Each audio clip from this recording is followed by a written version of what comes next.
here is an income source. So you got a hierarchy of values, and you got an income source. Let's just say it's $10,000 or $4,000 or $5,000, whatever the number it is, you know what it is. And let's just say it's $5,000 a month or $10,000 a month or something like that. And you have this income source coming in.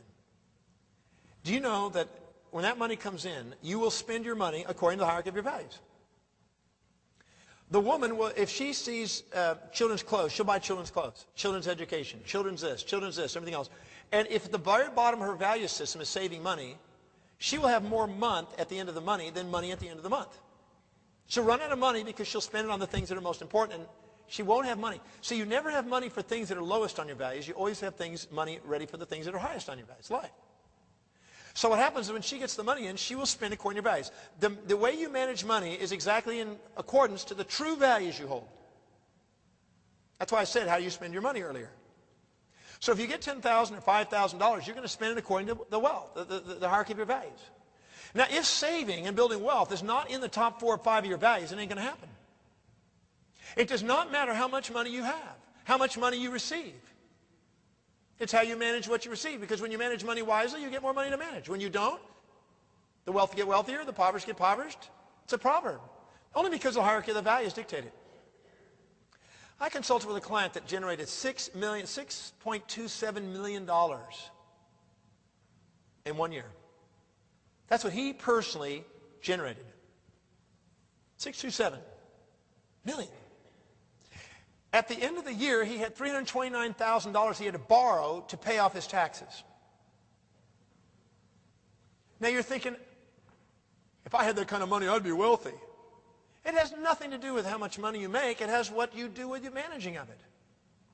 Now, he had an assistant, believe it or not, who made $24,000 a year, $2,000 a month, that was working for this doctor,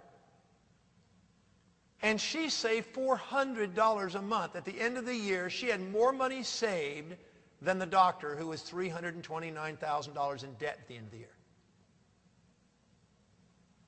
It has nothing to do with how much money you make.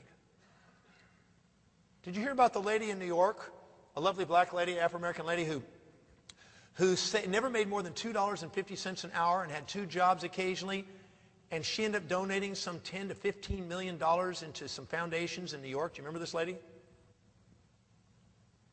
Why? Because she saved a high percentage of her income, and because she managed it, because when you have a value on something, things happen.